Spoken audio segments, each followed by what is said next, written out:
अध्यक्ष महोदय, मैं जिन बातों के लिए जीवन भर लड़ते आया और आज वो सपना पूरा हुआ है कि समाजवादी आंदोलन में हमारे ऊंची जाति के लोग, जिनको मैं आज स्मरण करता हूं, डॉक्टर बैजनाथ झा, डॉक्टर शिवचंद्र झा, दिगंबर ठाकुर, भगीरथ झा, ये लोग जब हमारे साथ समाजवादी आंदोलन में चलते थे और कहते थे डॉक्टर लोहिया बांधी गांठ पिछड़ा पावे 100 में 60, तो उस समय जब उनके घर पर मैं जाता था, वो साधारण परिवार के गरीब सब थे, तो वो मुझको कहते थे कि कभी आप लोगों का राज आएगा तो ये ऊंची जाति के ब्राह्मण के भी गरीब बच्चे हैं, उनके लिए भी सोचिएगा।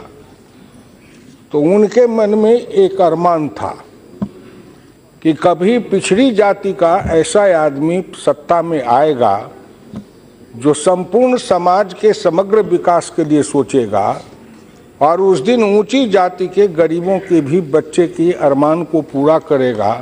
मैं सोचता हूं वह दिन आ गया।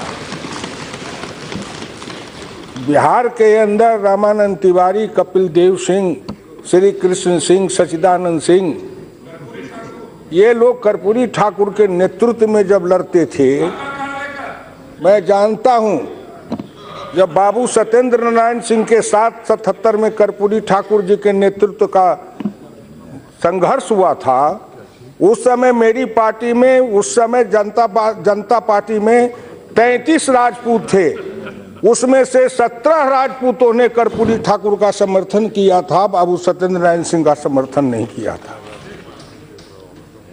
क्या उनका अरमान नहीं था?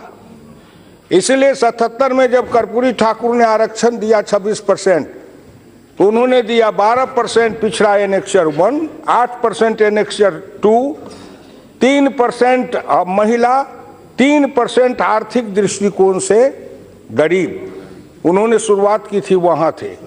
आज उसको बढ़ते बढ़ते हम यहां तक आए हैं। पिछड़ा वर्ग कमीशन का जब सवाल आया, इतने दिन नहीं हुआ, जाने दीजिए, लेकिन मुझे लोग कहते थे कि भारतीय जनता पार्टी कभी पिछड़ा वर्ग राष्ट्रीय आयोग को संवैधानिक दर्जा दे पाएगी? ऊंची जातियों के पार्टी वाले हैं, ये कभी करेंगे? लेकिन जब ये आरक्षण का पिछड़ा वर्ग आयोग को राष्ट्रीय आयोग का दर्जा दिया गया, संवैधानिक दर्जा, तो उसके पास करने समय में भाई राजनाथ सिंह, सुषमा स्वराज जी, अडवाणी जी, गडकरी जी, ये कलराज मिश्र बैठे हैं, इन सभी ऊंची जातियों के लोगों ने पिछड़ा वर्ग आयोग को जब राष्ट्रीय आयोग का दर्जा दिया, तो क्या ये पिछड़े वर्ग के लिए इनकी कुर्बानी नहीं है? क्या इनके इस कुर्बानी को भूल जाएंगे? मैं केवल इतना ही कहना चाहूंगा, देश में 2 विचारधारा का द्वंद्व रहा है, चाहे वो सवर्ण हो, चाहे अवर्ण हो, चाहे कुवर्ण हो, चाहे पिछड़ा हो, चाहे दलित हो। एक है कट्टरपंथी और एक है उदारवादी। वाल्मीकि से लेकर के, मैं वहां से शुरू करूंगा, वाल्मीकि से लेकर समाजवादी आंदोलन की धारा में आज भारतीय जनता पार्टी में राजनाथ सिंह से लेकर सुषमा स्वराज तक उसी वाल्मीकि के उदारपंथी पर धारा के प्रतिपोषक हैं। इसलिए मैं इन सबों को धन्यवाद देता हूं। आज उन्होंने, श्री नरेंद्र मोदी जब एक पिछड़े वर्ग के हैं, उन्होंने इस आरक्षण को लाया है। जिस समय कर्पूरी ठाकुर के नेतृत्व में अध्यक्ष जी और हमारे साथियों, ऊंची जाति के साथियों, मुझे कंधा पर लेकर नेता बना रहे थे, आज इस सदन में गरजने वाले लोग हैं, उनका कहीं जन्म भी नहीं हुआ था। हमने क्या क्या नहीं भोगा और उसको भोगते हुए यहां तक आए, हमने सब देखा। अभी धर्मेंद्र जी बोल रहे थे, क्या वो भूल जाते हैं कि मुलायम सिंह और अखिलेश के बनाने में जनेश्वर मिश्रा का, इनके पसीना से कम योगदान है? ब्रजभूषण तिवारी का कम योगदान है? मोहन सिंह का कम योगदान है? राजनारायण का कम योगदान है? क्या बात करते हो? क्या बात करते हो? धन्यवाद दो उनको। ये ऊंची जाति के लोगों को डॉक्टर लोहिया ने कहा था कि आप नमक बन जाओ, खाद बन जाओ, तब आपके इस खाद पर, इस नमक पर पिछड़े और दलित समाज के कमल खिलेंगे। जो उन्होंने खाद बनने का काम किया, पसीना देने का काम किया, परिश्रम देने का काम किया, आज पिछड़े दलित के हाथ में सत्ता आई है, तो उन गरीब ऊंची जाति के गरीब बेटे के आंख के आंसू नहीं पोंछोगे तो ये राजनीतिक पाप होगा। इसलिए मैं आपसे प्रार्थना करता हूं, जरा उदार बन के सोचो। कट्टरपंथी धारा का मैं सब दिन से विरोधी रहा हूं। कट्टरपंथी कोई भी धारा हो, चाहे सांप्रदायिक हो, चाहे धार्मिक हो, चाहे राजनीतिक हो, ये कट्टरपंथी जातवाद की धारा से मैं लड़ते आया। अगर नहीं लड़ता अध्यक्ष जी तो हुकुमदेव नारायण यादव आज भारतीय जनता पार्टी में क्यों आता? मेरी लड़ाई किस बात की थी? और आज भी लड़ाई है। जीवन के अंतिम क्षण तक उस कट्टरवाद के विरुद्ध में लड़ते आया हूं और जीवन के अंतिम क्षण तक लड़ूंगा। भारत ने हमेशा उदारवादी धारा को समर्थन किया है, माना है। आज यह विधेयक उसको लाके सामाजिक समरसता लाने में, ऊंच नीच का भेद मिटाने में। अंत में मैं कहूंगा, सुषमा स्वराज जी वहां लीडर ऑफ अपोजिशन थी, राजनारायण जी, राजनाथ जी, अडवाणी जी सब बैठते थे आगे, मैं दूसरी बेंच पर था। महिला आरक्षण विधेयक आया था, उसमें गोपीनाथ मुंडे जी के नेतृत्व में हम पिछड़ों ने भाजपा में कहा था कि आरक्षण स्वीकार है, लेकिन महिला आरक्षण में पिछड़े और दलित के लिए भी आरक्षण का प्रावधान होना चाहिए।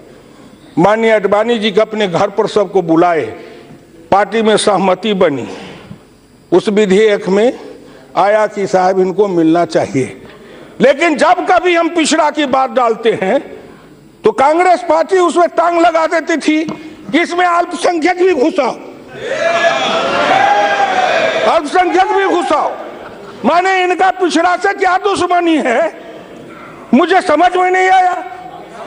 आजाद भारत में मैं कांग्रेस पार्टी से पूछना चाहता हूं कि इन्होंने अखिल भारतीय स्तर पर पिछड़ी जाति का एक भी नेता पैदा किया हो तो बताओ। प्रादेशिक स्तर पर किए हुए हो तो बताओ। आपने पिछड़ी जाति का इसलिए विरोध किया कि गैर कांग्रेसवाद की राजनीति का विरोध करने वाला सबसे अग्रिम पंक्ति में पिछड़ी जाति का था। मुनियप्पा जी हाथ उठाओ, पीछे पीछे ढोल बजाने वाले की गिनती नहीं होती है, गिनती होती है जो आगे चलता है। आगे कौन था, क्या मिला आपको? इसीलिए मैं अपनी वाणी को विराम देते हुए आज हिंदुस्तान में इस लोकसभा टीवी पर करोड़ों लोग इसको देख रहे हैं। पिछड़े देख रहे हैं, दलित देख रहे हैं, सवर्ण देख रहे हैं, सब सुन रहे हैं। मैं उन सबों से हाथ जोड़ के प्रार्थना करता हूं कि आओ, श्री नरेंद्र मोदी ने जिस उदारवाद की धारा बहाई है उस उदारता को लेकर चलो। सबका साथ सबका विकास। अगर उज्ज्वला योजना में गैस बांटा गया तो सबसे ज्यादा पिछड़ा है, दलित है, अनुसूचित जाति है, मुस्लिम है, कहाँ उसमें कोई विवाद है? इसलिए जितने भी सरकार की योजना है सब गरीबों उन्मुखी है, झोपड़ी वाले के लिए है, गरीब के लिए है, निर्धन के लिए है, निर्बल के लिए है। आज ऊंची जाति के निर्बल और निर्धन के लिए भी यह आरक्षण का विधेयक आया है। मैं उसका समर्थन करता हूं, स्वागत करता हूं और देश के करोड़ों नौजवानों को कहता हूं, उठो, नए भारत के निर्माण के लिए एक नया सूरज का उदय हुआ है। नरेंद्र मोदी जी के नेतृत्व में इस सूरज का अभिनंदन करो और इस समाज को सबको मिला के आगे बढ़ाओ। धन्यवाद।